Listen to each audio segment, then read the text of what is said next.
Here's the project that I'm going to put up on the, I'll put this out somewhere we can get to it. It's called MVVM Base Simple.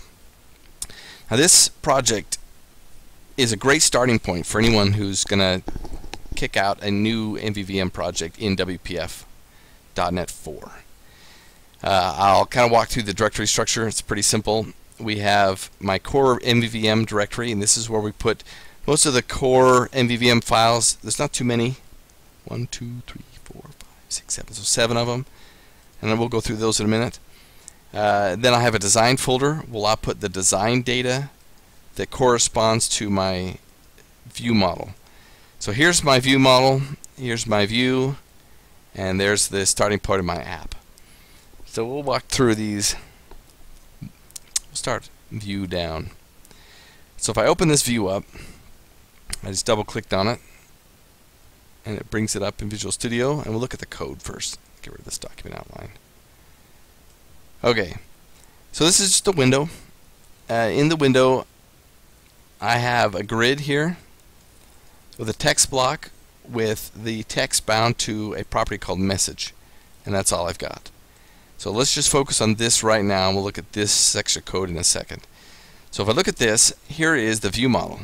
So if I look at the view model, I have a main view model, so the name matches, and that's just convention that I do. You don't have to. That's not important.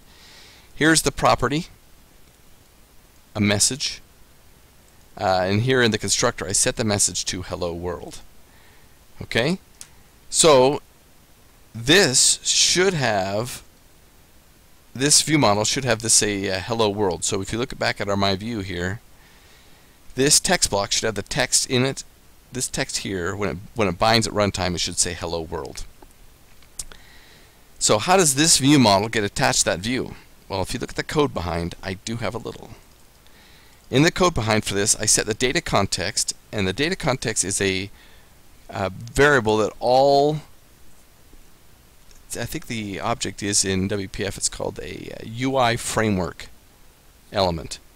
A UI framework element, I think, is the base object in WPF for anything that can be shown. They have a member variable called data context, and the data context is the data context it uses for resolve any bindings in that object. So each object can inherit that. So right now I set my window, this is my main window here, it has one data context. Now all objects that I create in my window, so I have in here, if we look at our view, I have a grid. The grid is going to inherit, its data context member is going to inherit from the window. So they'll be the same. And then I have a text block, and its data context will inherit the data context of grid, which inherits from window. So they're all going to be data context of the window. And so in the code behind, I say take take the data context of the window and set it to, and I'm just going to go create a copy of this main view model using my view model factory. Then I have a template method called construct view model. And I pass it the type. So I say go construct a view model of type main view model. So when this runs, it just goes, news up a copy of main view model, sticks it in data context, whoop, and we're bound. And we're running live. So if I were to run this real quick, you would see a simple app with a text box in the middle that says hello world, which is exactly the text I have here in my main view model. We were here. Boy, typing problems. So I run that. It should say we were here when it comes up. Boom. There it is.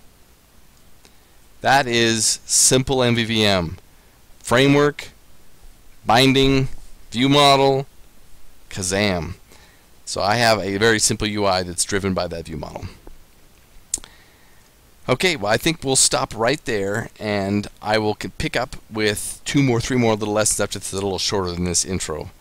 But thank you, and stay tuned.